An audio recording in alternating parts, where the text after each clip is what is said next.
have a new technical role in the industry until now, where the hybrid vehicle was launched, and it took us back to the drawing board.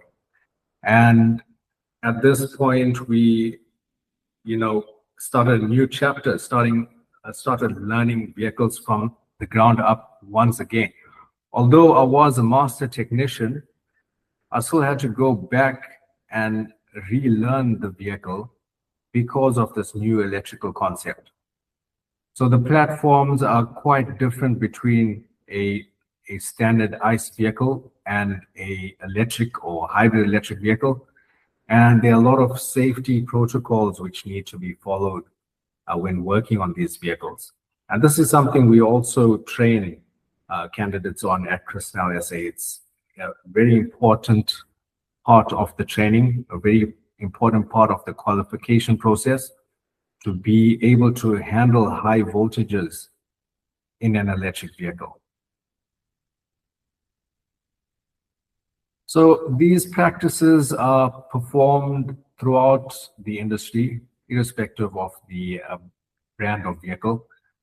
This person is actually a high voltage expert. He's a former colleague of mine working at a Porsche dealership in New Zealand.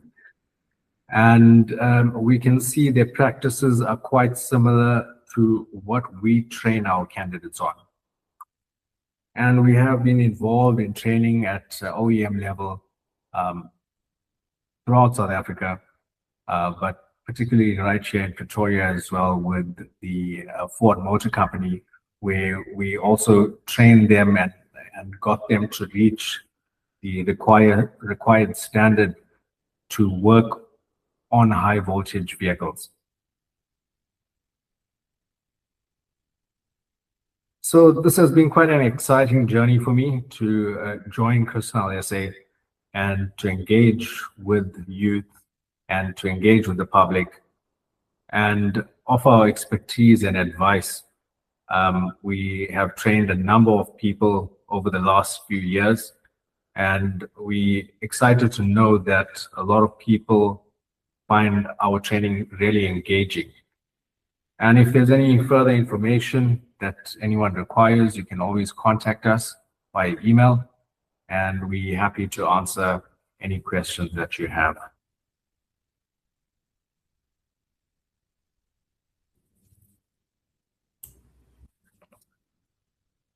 Thank you very much, Dries, for your presentation. Thank you so much. Good morning, everybody.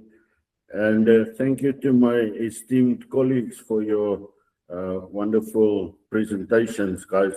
It's always difficult when you're the last person to try and put something out there, and the guys have raised the bar so high that it's almost difficult to reach. So I'm asking all of you, please bear with me. I am got a little bit of a cough every now and again, but I'm getting over it. I'm getting well. So yes, please join me in my presentation.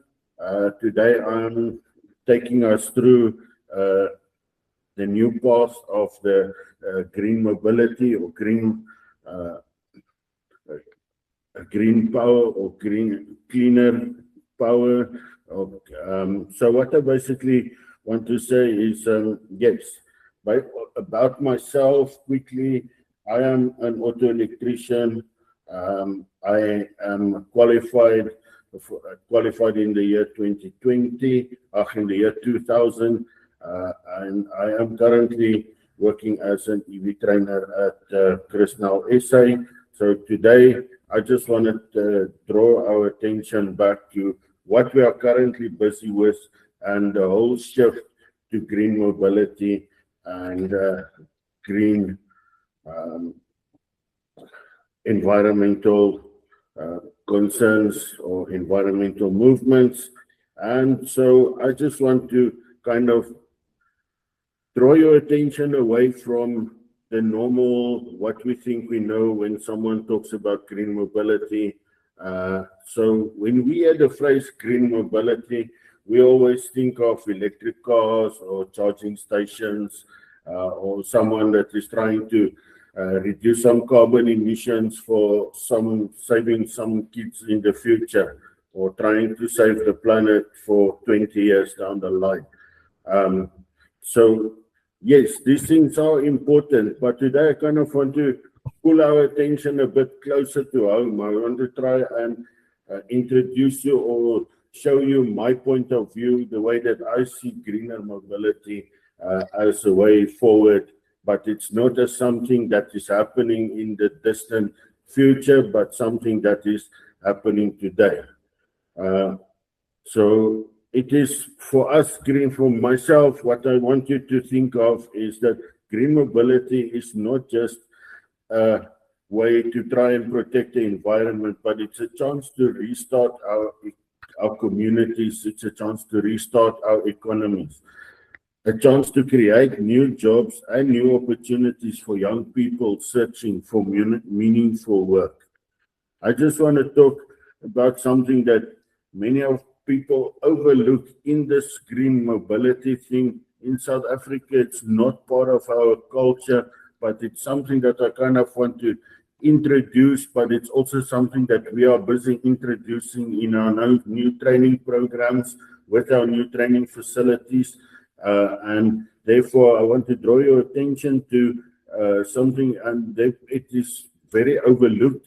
Therefore, I want to really draw your attention to electric two-wheelers, three-wheelers, and electric bikes. These small vehicles are more than just green transportation options. They can be a game changer for developing communities. Electric two-wheelers and bikes are more economical to buy and run, and they are more easy to use, and also would be therefore more economical to fix.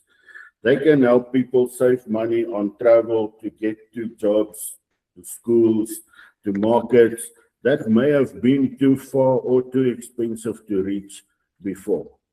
Because these vehicles cost less and need less infrastructure, they can appear quickly in both cities and rural areas.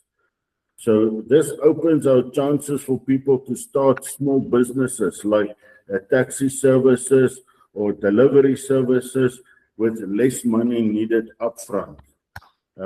Also, in learning how to build, maintain, and repair these electric vehicles creates real jobs. People need to be trained in fixing simple things like fixing tires, fixing the batteries, fixing motors, and electrical systems gain valuable skills that can help them find work or start their own business. So, excuse me.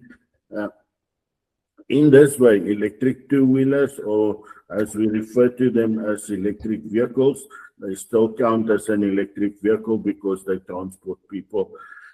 They can become a way for communities to be more independent and to build their own local economies or local microeconomies, because now you can use this in your community, but the person who services the vehicle, the person who can do the repairs, the person who can do the maintenance are all located around you in the community, and the money that is spent in that area remains within the community. It doesn't leave the community, and that's why I'm saying it makes a microeconomy.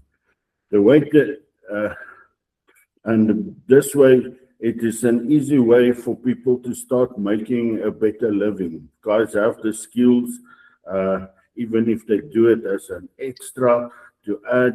It can always, nowadays, especially everything is so expensive, we can all do with some extra income. So for real, the shift to green mobility is not something that is far off. It is really happening right now. You know, governments are already investing in cleaner transportation. Car companies are making electric vehicles. Cities are improving public transport. Businesses are working on better batteries, renewable energy, and greener ways to move goods. Excuse me for a second. I just need to take a sip of fluid. Sorry about that. Although this change is good for the planet, its effects go much for deeper. It's creating a whole new economy, one with new skills, new infrastructure, and new kinds of jobs. For communities facing unemployment or economic challenges, this is good news. Unfortunately for us, history also shows that these big economic changes creates winners and losers. So the question for us is, will we wait until and watch this change happen without taking part, or will we be part of the change?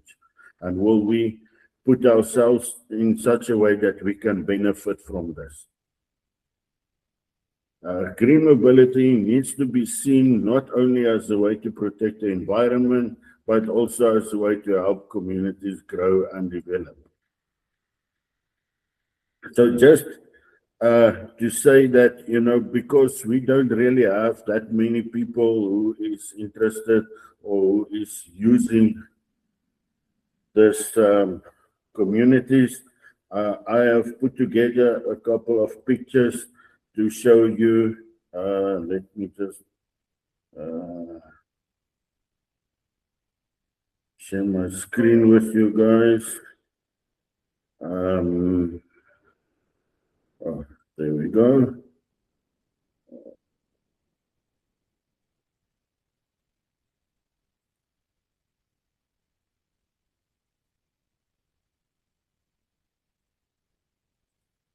Can you see my presentation? It's not visible there, Jacques. Okay.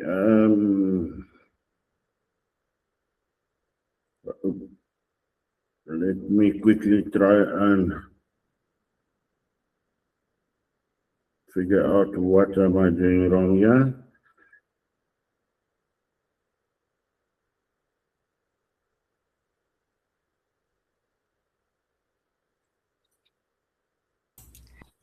In the meantime, if anyone else has any questions, please feel free to put this in the chat box. Okay, can you guys see my screen now? Yes, we can see your screen. Okay, can you see the slideshow? No, not yet. Okay, just a moment. Can you see it now? No, not at the moment. We just see your folder with the pictures. Okay,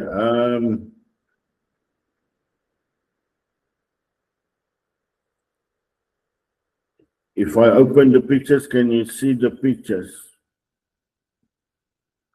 No, it doesn't show the pictures open there, Jacques. It just shows the pictures in the folder. I think it's a bit complicated trying to share things with this application. Yeah, I actually put together a slideshow that was just supposed to start playing, but it seems like I'm unsuccessful with this. That's no problem. So what we will do is our IT will just assist with the presentation, and then we'll just take over in terms of talking about the different career paths. So you, Jacques, will present the slideshow after the career pathways, if that's okay. Okay. Thank you.